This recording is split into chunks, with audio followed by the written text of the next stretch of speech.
हे Korean जगह viewers, आज हम बात करने वाले हैं love like the Galaxy episode 21 की। So let's get started. जैसे ही जाओजुन बाहर आती है, शाओ शेंग उसे पीछे से बुलाती है और उसे रोकती है। जाओजुन रुक जाती है। शाओ शेंग कहती है, मैंने सोच लिया, मैं याओ को तुम्हें नहीं दूंगी, तुम उसे फ्यूचर में बहुत परेशान करोगी। जाओजुन कहती है, जब मैं लू याओ के साथ थी मुझे बस एक बात की परवाह थी, क्या प्यार है। बट इस दिन से भले ही मैं याओ से प्यार करूं या नहीं, अब मुझे उससे कोई फर्क नहीं पड़ता। जब मेरे फादर ने मुझे 2 थप्पड़ लगाए थे, मुझे 2 एडवाइस उन्होंने दी थी। पहली, अब मेरे पास कोई भी नहीं है जो ही फैमिली को प्रोटेक्ट करे। दूसरी, future of he family and my brother सब मेरे पे अब डिपेंड करते हैं। मुझे अपने भाई को बड़ा करने के लिए जिंदा रहना पड़ेगा। शाओ शेंग, अब मैं पुरानी वाली ही जाओजुन नहीं हूँ। अब मैं जानबूझकर कोई भी काम नहीं करूँगी। अब मैं किसी को ऑफेंड भी नहीं कर सकती हूँ। मुझे अपने छोटे भाई का भी ख्याल रखना है। शाओ शेंग कहती है, मुझे पता है तुम्हारी फैमिली डेथ की वजह से तुम बहुत दुखी हो। मेरा दिल टूट गया है तुम्हें दुखी देखकर। बट याओ तुमसे प्यार नहीं करता, उसे अपनी खुशियाँ सेक्रीफाइस नहीं करनी चाहिए। जाओजुन कहती है, तुम्हें क्या लगता है मैं याओ को पसंद करती हूँ? मैं भी अपनी खुशियाँ सेक्रीफाइस कर रही हूँ। वो चिल्लाते हुए कहती है, तुम्हें क्या लगता है मैं खुश हूँ? अगर मैं अपनी खुशी के बदले फैमिली को वापस ले आऊं तो मुझे कोई फर्क नहीं पड़ता। याओ जैसे हजारों लोग हैं। वो ही वहाँ आता है और कहता है, आपको लेडी चेंग को डराने की कोई भी जरूरत नहीं है। वो शाओ शेंग को पीछे करता है और कहता है, चेंग और लू फैमिली रिश्ता तोड़ने की सोच रहे हैं। जाओजुन कहती है, मैंने कभी जिंदगी में तुम्हें किसी को भी प्रोटेक्ट करते हुए नहीं देखा है। शाओ शेंग, तुम्हारे पास तो जनरल लिंग है, फिर भी तुम मुझसे लू याओ को छीनना चाहती हो। वो ही मुड़ता है और शाओ शेंग से कहता है, तुम ठीक नहीं लग रही हो, तुम मेरी कैरेज में जाओ, मैं तुम्हें घर छोड़ दूंगा। शाओ शेंग वहाँ से कैरेज में चली जाती है। वो ही जाओजुन से कहता है, हर किसी ने ही फैमिली से ओन नहीं किया है। तुम्हारी फैमिली लॉयल और ब्रेव थी। सभी को तुम पे और तुम्हारे भाई पर बहुत तरस आ रहा है। जिंदगी अभी बहुत लंबी है कि तुम डिसाइड करो कि तुम्हें अब दोस्त बनाने हैं या दुश्मन। अब आगे जो कुछ भी होगा सब तुम पे डिपेंड करता है। जाओजुन रोती है। शाओ शेंग बुई की कैरेज में होती है। वो बुई से पूछती है, फैंगी काउंटी में वो सब कुछ हुआ जो मैंने सुना? ये फैमिली आखिरी सांस तक लड़ी। बुई कहता है, फैंगी काउंटी की सिचुएशन हुआ काउंटी से बिल्कुल अलग थी, क्योंकि जनरल ही ने अपने 5 बेटों की जिंदगी दांव पे लगा दी थी। पहले उन्होंने डिफेंड किया फैंगी काउंटी में कम सबॉर्डिनेट के साथ। दूसरे दिन उन्होंने सभी सोल्जर को इकट्ठा किया ताकि वो शाओ क्लैन को रोक सके। बट जनरल ही ने सरेंडर करने के लिए मना कर दिया और वो वहाँ अपनी आखिरी सांस तक लड़े। जब वो फैंगी काउंटी में जीत गए, कोई भी वुमेन और चिल्ड्रन नहीं बचा था ही फैमिली में, क्योंकि वो रिबेल को रोक रहे थे ताकि फैंगी काउंटी सेफ रहे। अगर ये कुछ भी नहीं हुआ होता, कोई भी वहाँ पे बच्चा अनाथ नहीं होता। लोग अपने घरों को छोड़कर नहीं जाते, लाखों लोगों की कब्र नहीं बनती जैसे हुआ काउंटी में हुआ। उन्होंने वहाँ पे सभी को प्रोटेक्ट किया जैसे हुआ काउंटी में हुआ था, और तुम्हें अकेले में कब्र को देखने जाना ना पड़ता। मैं तुम्हें फोर्स नहीं करूँगा रिश्ता तोड़ने के लिए, बट मुझे लगता है जो भी कुछ भी तुम डिसाइड करोगी वो सही होगा। शाओ शेंग कहती है, मैं एक्सेप्ट नहीं कर सकती हूँ कि मैं हमेशा अनलकी क्यों हूँ। वो रोते हुए कहती है, क्यों सब कुछ मेरे साथ ही क्यों होता है? वो उसे रोते हुए देखता है। लू याओ मार्केट चीलिंग में वेट करता है शाओ शेंग का। सामने से कैरेज आता है। लू याओ उसे देखता है। वो ही उतरता है, शाओ शेंग भी उतरती है। लू याओ शाओ शेंग के पास आता है। शाओ शेंग बुई को घर छोड़ने के लिए थैंक्स बोलती है। बुई उसे आराम करने को कहता है। बुई और याओ एक दूसरे को ग्रीट करते हैं। बुई अपनी कैरेज में चला जाता है। याओ कहता है, मुझे लगा कि तुम जाओजुन के साथ आओगी, लेकिन तुम जनरल लिंग से कहाँ मिली? शाओ शेंग कहती है, जाओजुन मुझे हाई कोर्ट में लेकर गई थी फ्रेंच शाओ को मरता हुआ देखने के लिए। याओ कहता है, वो तुम्हें वहाँ क्यों ले गई थी? मैं उससे पूछता हूँ, रुको जरा। शाओ शेंग उसे रोकती है और कहती है, इस मैटर को जाने दो, हम बाद में देख लेंगे, मैं अंदर जा रही हूँ। याओ उसे आराम करने को कहता है और कहता है कि मैं तुमसे कल मिलने जरूर आऊँगा। शाओ शेंग कहती है कि मुझे लगता है कि हम कुछ दिन ना ही मिले तो ही अच्छा है, मैं अकेले रहना चाहती हूँ। ये कहकर शाओ शेंग अंदर चली जाती है। याओ उसे रोकते हुए कहता है, मार्केट में कुछ नए स्नैक्स आए हैं, जब भी तुम्हारा मूड हो हम दोनों उसे खाने चलेंगे। शाओशेंग मुस्कुराती है और एग्री करती है और वो अंदर चली जाती है। यहाँ शाओशेंग अकेले में सोचती है। लियांगफेंग आती है और कहती है बहुत रात हो चुकी है, आपको सोना चाहिए। शाओशेंग उसे कुछ भी रिप्लाई नहीं देती। लियांगफेंग वहाँ से चली जाती है। शाओशेंग सोचती है कि सब लोग सही और गलत की बात कर रहे हैं और मुझे अंडरस्टैंड करने को कह रहे हैं, बट क्या कोई मुझे समझाएगा। वो पुरानी बातें सोचती है जब वो जाओजुन से मिली थी। वो बुई की बातों को भी सोचती है, जैसा हुआ काउंटी में हुआ वैसा फेंगी काउंटी में भी हो सकता था। वो लोगों के बारे में सोचती है जैसा फेंगी काउंटी में हुआ, लाखों लोग मारे गए थे। यहाँ लियाओ शाओशेंग के घर के बाहर खड़ा होता है। वो सोचता है शाओशेंग, हम दोनों ने प्रॉमिस किया था कि एक दूसरे को किसी भी कीमत पे छोड़ेंगे नहीं। चेंग शी और शाओ युआनी बैठे होते हैं।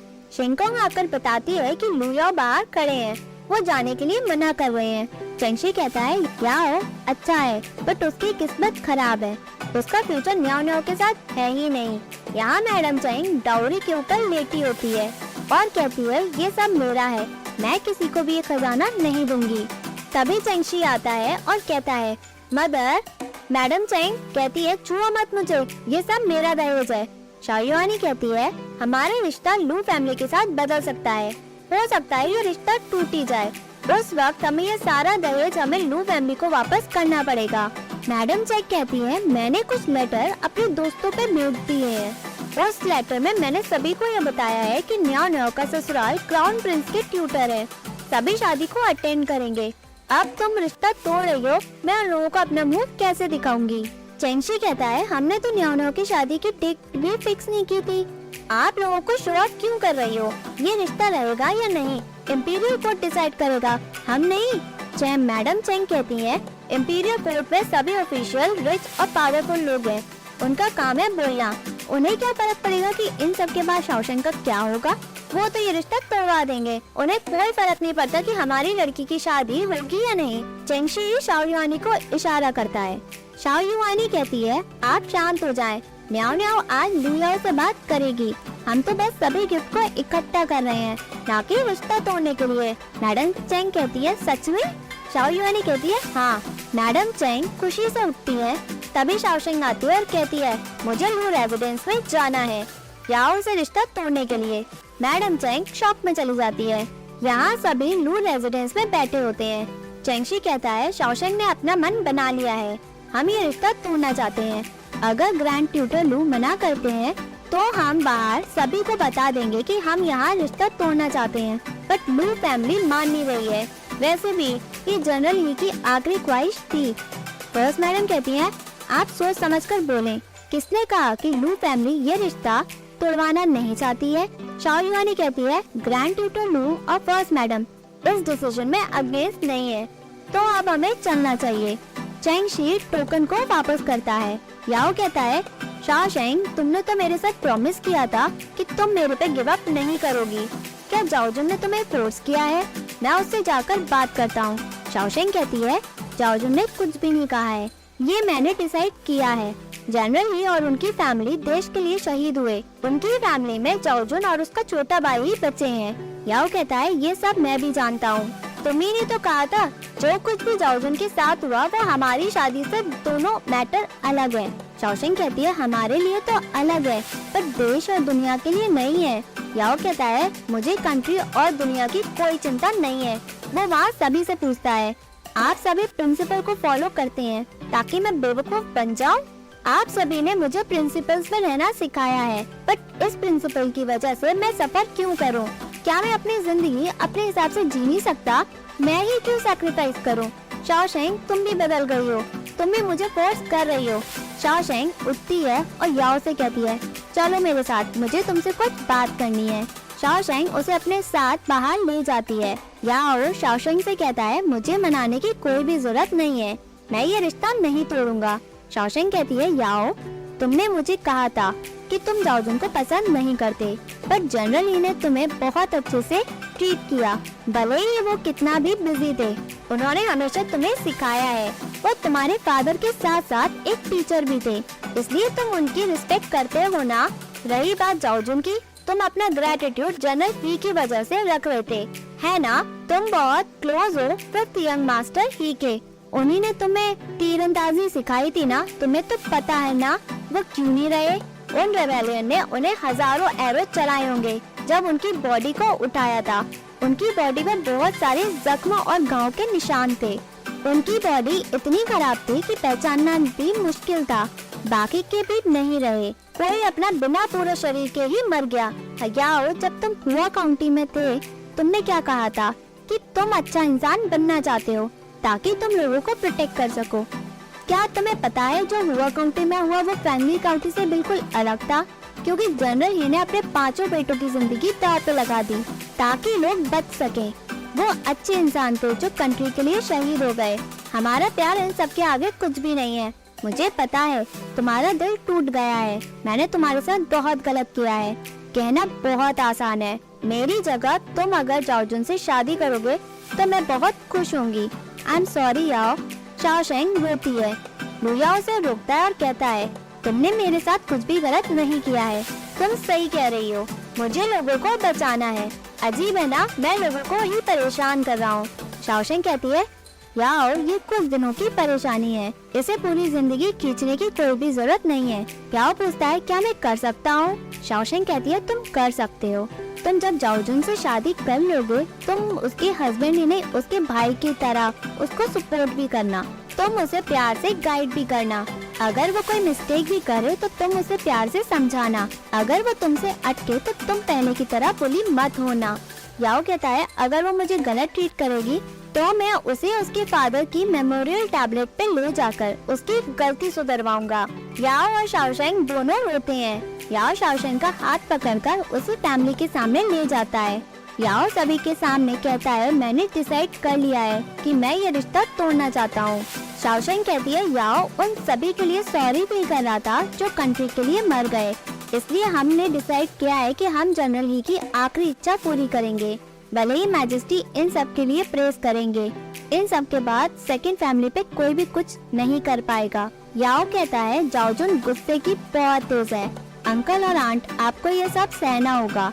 फर्स्ट मैडम कहती है, इन सब का क्या मतलब है तुम्हारा? याओ कहता है, आने वाले 10 साल ही फैमिली के सोल्जर सेकंड फैमिली के होंगे। मैं भी देखना चाहता हूँ कि अब हमें कौन नीचे गिराता है। ग्रैंड ट्यूटर लू सबको रोकता है और कहता है, आज हम चैंग फैमिली से ये रिश्ता तोड़ते हैं। याओ चेंगशी और शाओ युआनी को कहता है कि आज से आप मुझे अपना नेफ्यू की तरह समझे। शाओ युआनी याओ से कहती है, तुम शादी के बाद जाओजुन के साथ खुशी से रहना, वो अभी अकेली है इसलिए वो ज्यादा गुस्से में होगी। जो भी उसके साथ हुआ वो गलत था, तुम उसके साथ कुछ भी गलत मत करना, तुम उसे अच्छे से ट्रीट करना। याओ शाओशेंग से कहता है कि तुम मुझे अपना एल्डर ब्रदर समझना। शाओशेंग एग्री करती है और कहती है, मैं उम्मीद करूंगी कि फ्यूचर में सब कुछ ठीक हो ताकि आप फ्यूचर में ऑफिशियल याओ बने। याओ कहता है, तुम्हें अच्छा हस्बैंड मिले, बूढ़े होने तक तुम मुझसे अनप्रेडिक्टेबल और अनकंडीशनल लव करना। शाओशेंग की आंखों में आंसू होते हैं। यहाँ मैडम रुयांग कहती है, मैंने लू फैमिली के बारे में ऐसा नहीं सुना था। पहले तो उन्होंने ही फैमिली के साथ रिश्ता तोड़ा, फिर उन्होंने चेंग फैमिली के साथ रिश्ता जोड़ा, अब वो चेंग फैमिली के साथ रिश्ता तोड़कर ही फैमिली के साथ दोबारा रिश्ता जोड़ रही हैं। अजीब है ना? मैडम चुनियो कहती हैं, इसमें लू फैमिली की कोई भी गलती नहीं है, ये फैमिली के साथ बहुत गलत हुआ। सभी लोग उसके बारे में बात करें कि जाओजुन को अच्छा लड़का मिल गया है। मिस चैंग तो वाकई में बहुत अनलकी है कि उसका रिश्ता तो टूट गया। प्रिंसेस यू चैंग कहती है, अब वो अच्छा फ्यूचर हस्बैंड कैसे ढूंढेगी? मैडम रुयांग कहती हैं, तुम अच्छी हो जो उसकी चिंता कर रही हो। मिस चैंग में कोई तमीज नहीं है, वो तुम्हारी तरह है ही नहीं, तुम फ्यूचर में खुश रहोगी। यू चैंग उसे सुन के खुश हो जाती है। चुनियो कहती है, हम प्रिंसेस का कंपैरिजन लेडी चैंग के साथ कैसे कर सकते हैं, वो ही कंपैटिबल है प्रिंसेस के लिए। रुयांग कहती है, मैं मैजेस्टी को एडवाइस करूंगी कि हर महीने हम खाना खाने जाएं, मार्केस चेंगिंग रेजिडेंस में। यू चैंग और खुश हो जाती है। वो चुनियो से कहती है, इसी बहाने हम बाप बेटों में नजदीकी ला देंगे। तुमने बहुत कुछ सफर किया है इन सब में, इसलिए मैं तुम्हें प्रिस्क्रिप्शन भी दे दूंगी ताकि तुम एक और लड़का कर सको। चुनियो खुश होती है। मैडम रुयांग कहती है, शर्माने की कोई भी जरूरत नहीं है, तुम मार्केस से बात करना और जीशेंग को सेटल होने को भी कह देना। इससे अब लड़ना और मारना बंद करना पड़ेगा। तो ही फैमिली में और क्या हुआ? वो सभी खत्म हो गए क्या? क्या उन्हें अब ब्लू फैमिली में शादी करनी पड़ेगी क्या? तभी वहाँ रूही पहुँचता है और कहता है, आप लेडीज किसी के भी रिश्ते के बारे में मजाक मत उड़ाइए। मैडम चुनियो कहती है, जी शेंग तमीज से बात करो मैडम रूयांग से। रूही कहता है, मुझे आइडिया नहीं है कि बड़ों में तमीज है भी या नहीं। रूयांग गुस्से में रोकती है और कहती है, मैडम चुनियो तुम्हारी सौतेली माँ है, तुम उनकी बेइज्जती कैसे कर सकते हो, बदतमीज लड़के। रूही कहता है, कुछ दिन पहले मैजेस्टी ने मेरे आधे साल की सैलरी डिडक्ट कर दी है एज अ पनिशमेंट। आपको तो पता ही है ना क्यों? रूयांग कहती है, मैं तुमसे डरती नहीं हूँ, मैं प्रिंस योंग नहीं हूँ, मैंने कोई देशद्रोह नहीं किया है, तुम ऐसा कुछ भी नहीं कर सकते हो। रूही कहता है, आप इन सब बातों को इतना सीरियस क्यों ले रही हो? मैंने कभी आपको मारने को कहा ही नहीं। मैं तो ये कह रहा था कि मैजेस्टी बहुत स्ट्रिक्ट है, चाहे कोई भी हो, जो भी मिस्टेक करेगा वो उसे पनिशमेंट जरूर देंगे। मैजेस्टी की इच्छा थी कि ही फैमिली और लू फैमिली में रिश्ता हो जाए। ये मैटर पहले ही डिसाइड हो गया, कोई भी इसके अगेंस्ट नहीं जा सकता है। अगर आप अपनी ग्लोरी खोना नहीं चाहती तो आप इन सब के बारे में गलत रूमर्स ना फैलाएं। मैडम चुनियो कहती हैं, हम सभी तुम्हारे साथ डिनर करना चाहते हैं, क्यों ना हम खाते वक्त बात करें। वो ही मना करता है और कहता है, मेरा अभी मूड नहीं है आप लोगों के साथ डिनर करने का। आप मेरा मैसेज मार्केस चैंगयंग को दे दो कि इन सब छोटी बातों के लिए मैजेस्टी को परेशान ना करें। मैं उनसे मिलने खुद आ जाऊंगा। और हाँ, वेस्ट चैंग की शादी की चिंता आप मत करिए, मैं उसे देख लूंगा।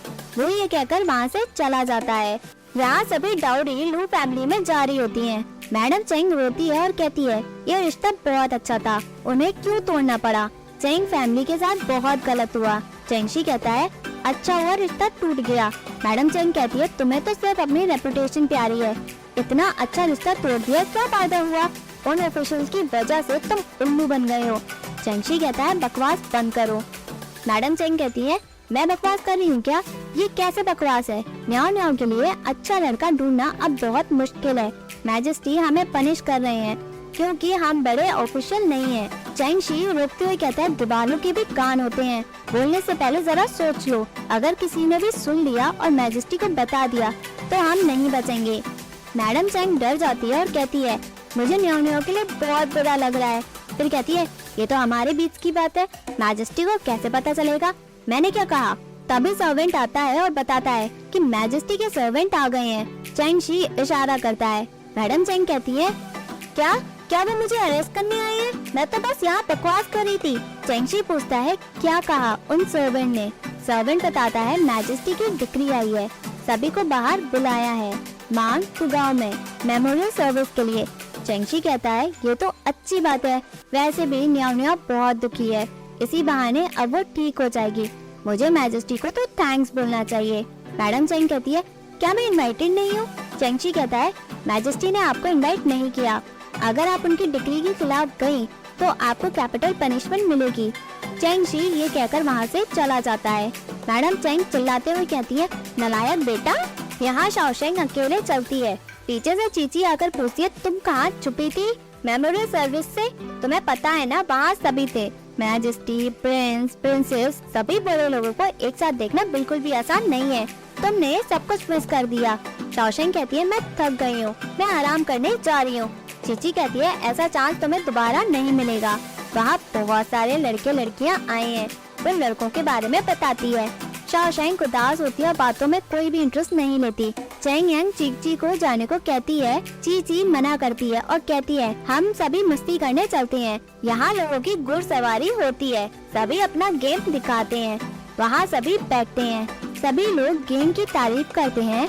घुड़सवारी करते हुए 3 निशाना लगाने की लोग तारीफ करते हैं। फिफ्थ प्रिंसेस कहती है, जो भी जीतेगा मैं उसे रिवॉर्ड जरूर दूंगी। चीची कहती है, ये फिफ्थ प्रिंसेस है, ये बहुत अलग है सबसे, वो ही एक अच्छे टाइम पे पैदा हुई है, वो मैजेस्टी की सबसे छोटी बेटी के साथ साथ सबसे पसंदीदा भी है, बट वो वांगलिंग के ज्यादा करीब है, तुम उससे दूर ही रहना। शाओशेंग शांत रहती है और गेम को देखती है। फिफ्थ प्रिंसेस रिवॉर्ड की कहती है कि मैं सभी को रिवॉर्ड दूंगी। चीची बताती है, फिफ्थ प्रिंसेस के बगल में थर्ड प्रिंसेस बैठी है, जो यू की बेटी है, ये बहुत ग्रीडी है, देखो उसे कितनी वल्गर लग रही है।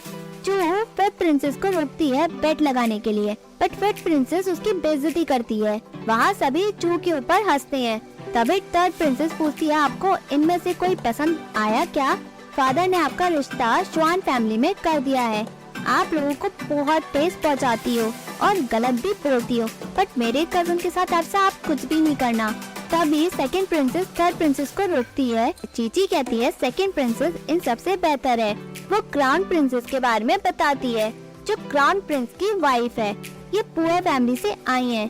तभी शाओशेंग का भाई उसे पीछे से मारता है और कहता है, गॉसिप करना बंद करो, नहीं तो तुम परेशानी में पड़ जाओगी। तुम शाओशेंग को बातें बताना बंद करो। शाओशेंग पीछे देखती है। तभी वहाँ लू याओ और जाओ जुन एक साथ आते हैं। चीची शाओशेंग का ध्यान हटाने के लिए बोलती है, देखो मिस्टर चैन को वो बहुत एक्सीलेंट है। उसका भाई कहता है, मैं उससे बेहतर हूँ। चीची हंसती और कहती है, किस उल्लू बना रहे हो तो? याओ शाओशेंग की तरफ देखता है। शाओशेंग याओ की तरफ देखती है। फिर जाओ जुन भी शाओशेंग की तरफ देखती है। एपिसोड यहीं एंड होता है। Hey viewers, if you like this video, please like, share and subscribe this channel. Thank you.